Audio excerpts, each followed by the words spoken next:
Lucas 9, 57 a 62. E aconteceu que, indo eles pelo caminho, lhe disse um: Senhor, seguir-te-ei para onde quer que fores. E disse-lhe Jesus: As raposas têm covis e as aves dos céus ninhos, mas o Filho do Homem não tem onde reclinar a cabeça. E disse a outro: Segue-me. Mas ele respondeu: Senhor, deixa que primeiro eu vá enterrar meu pai. Mas Jesus lhe observou: Deixa aos mortos o enterrar os seus mortos. Porém tu vai e anuncia o reino de Deus.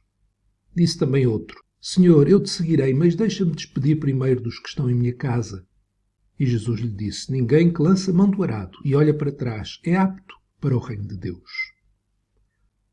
Lemos aqui sobre 3 potenciais discípulos que se cruzaram com Jesus, quando Jesus e os seus discípulos iam pelo caminho.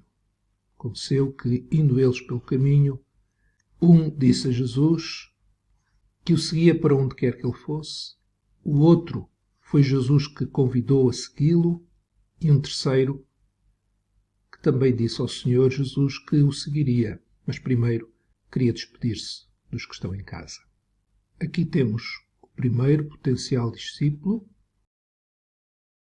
Aqui lemos sobre o segundo potencial discípulo. E esta terceira fala é do terceiro potencial discípulo.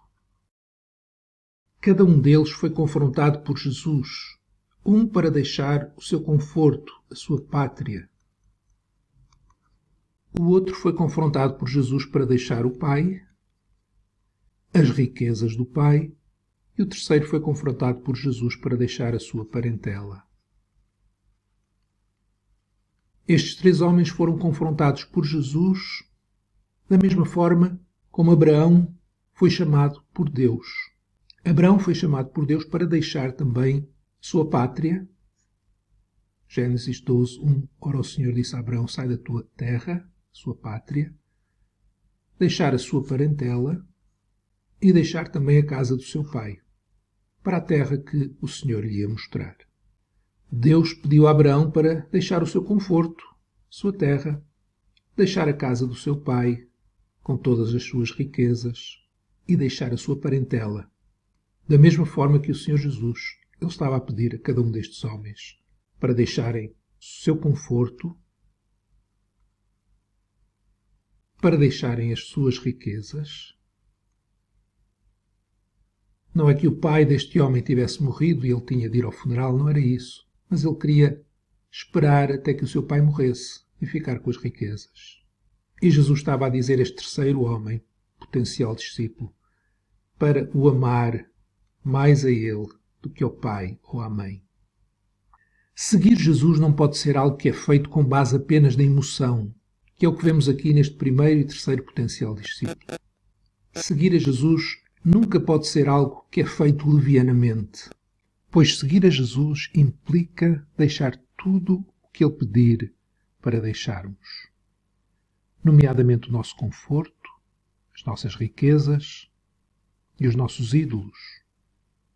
Mas se estes homens queriam ser discípulos, será que eles não tinham a salvação? Nós lemos em João 6,66 que desde então muitos dos seus discípulos, dos discípulos de Jesus, voltaram para trás e já não andavam com ele. Alguns dos discípulos, muitos, diz-nos João, seguiam Jesus, mas voltaram para trás. Ser discípulo de Jesus não significava ter salvação. Eram apenas discípulos, eram estudantes, estavam a aprender. E muitos deles acabaram por desistir de seguir Jesus. Muitos deles, talvez, para toda a sua vida. Talvez Jesus não nos peça para deixar todo o conforto, toda a família, etc. Mas só podemos ser seus discípulos e continuarmos no futuro a ser seus discípulos, ou seja, só podemos ser discípulos verdadeiros de Jesus se estivermos dispostos a deixar tudo o que Ele pedir que nós deixemos. Quem se entregou verdadeiramente a Jesus tem esta disposição. É uma disposição que não é sua, é dada pelo Espírito Santo. A disposição de deixar o que for necessário deixar para seguir a Jesus.